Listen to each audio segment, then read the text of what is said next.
Hello students, BSc first sem के class में आज हम लोगों ने कल टू प्रोडक्ट पढ़ा था। आज हम लोग बात करेंगे ट्रिपल प्रोडक्ट की। किसकी बात करेंगे? Triple product.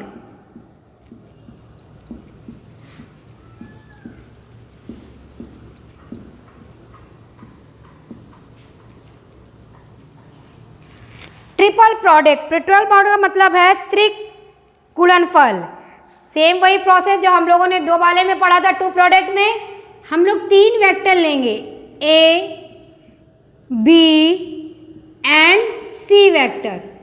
Okay, triple product ये भी जो मल्टीप्लिकेशन है हमारा फिजिक्स की घटना में, जो भौतिक परिघटना है, वो दो तरीके से कार्य करती है। एक आपका वर्क करेगा स्केलर ट्रिपल प्रोडक्ट, दूसरा आपका करेगा वेक्टर ट्रिपल प्रोडक्ट।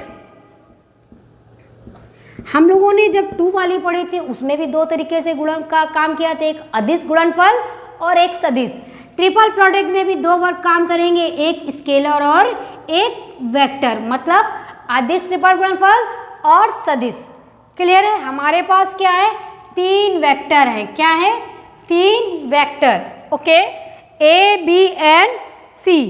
अब इसमें मैडम क्या है कि हम मान लें कोई भी तीन वेक्टर लें, स्केलर की बात करें, मान लें दो वेक्टर हैं जिनका मल्टीप्लिकेशन क्या है हमारा? वेक्टर। क्या है? वेक्टर। वो किसके सी है, जो वो स्केलर प्रोडक्ट के बराबर कब होगा? जब हम इसका क्या कराएंगे? डॉट गुणनफल। क्या कराएंगे? डॉट। क्या कहलाएंगे? डॉट। हमने स्केलर ट्रिपल प्रोडक्ट क्या है? जब हम कोई दो वेक्टर लेंगे, कौन सा? ए और बी, दोनों वेक्टरों का डॉट गुणनफल किसके बराबर होगा? सी से होगा। तो इससे प्राप्त राशि हमें क्या मिलेगी? Scalar triple product. क्या मिलेगी इससे प्राप्त राशि? Scalar triple product. ठीक है, अगर हम लोग इसको देखें फॉर्म में सॉल्व करेंगे तो हम लोग कैसे हो जाएगा? ए क्रॉस बी को लिखेंगे, इसके कंपोनेंट का फॉर्म में लिखेंगे तो ए, ठीक है ना, इस तरह से कंपोनेंट लिखेंगे ना हम लोग। तो जब इसको पूरा लिखेंगे तो हम इसको पूरा एक फॉर्म में लिखेंगे, मतलब जब कोप्लेनर की राशि में आएगा हमारा प्लेन, उसमें तो हमारा एक डॉट बी सी स्केलर क्या बन जाएगा? इस फॉर्म में बन जाएगा। एक कोप्लेनर फॉर्म में A X, A Y, A Z, B X, B Y, then B Z, C X, C Y, C Z. Clear है? ये हमारा क्या कहलाएगा? Scalar triple product. क्या कहलाएगा? Scalar triple product.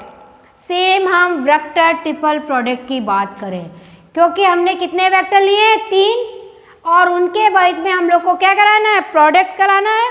तो कैसे करेंगे हम लोग? यस, ए क्रॉस बी क्रॉस सी, तीनों किसके दम पे काम करेंगे? Cross product. किसकी दम पे काम करेंगे? Cross product. तो इनसे प्राप्त गुणनफल कैसा होगा? वेक्टर। क्या होगा? Vector. This is a clear हो गया। ट्रिपल प्रोडक्ट हमारा दो तरीके से काम करता है, एक स्केलर ट्रिपल प्रोडक्ट और एक वेक्टर ट्रिपल प्रोडक्ट। क्लियर हो गया? स्केलर में हम लोग फॉर्म लिखते हैं ए वेक्टर क्रॉस बी, किसके दम पे काम करता है? डॉट के। किसके दम पे? डॉट। और इससे प्राप्त राशि कैसी होती है? स्केलर अदिश। कैसी होती है? अदिश। सेम वेक्टर ट्रिपल प्रोडक्ट की बात करें हम तो तीनों प्रोडक्ट क्या होते हैं? वेक्टर फॉर्म में होते हैं, और इनके बीच में क्या होता है? क्रॉस प्रोडक्ट होता है। तो इनसे प्राप्त राशि कैसी होती है?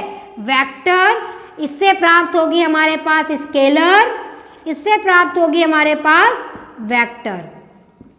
और आपको इसका फार्मूला बिल्कुल दिमाग में भर रखने हैं कि किस फॉर्म से हम सॉल्व करते हैं।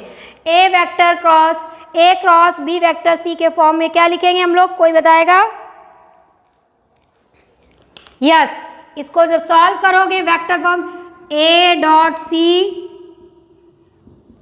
लिखते जाइएगा साथ में, A vector dot C minus vector लगा दीजिएगा ए बी और सी वेक्टर, फिर से मैच करिए, ए क्रॉस सी बराबर A dot C into B minus A dot B into C, vector जरूर लगा दीजिएगा। और ये हमारा इस वक्त में कौन सा इस फॉर्मूले में काम करेगा, वेक्टर,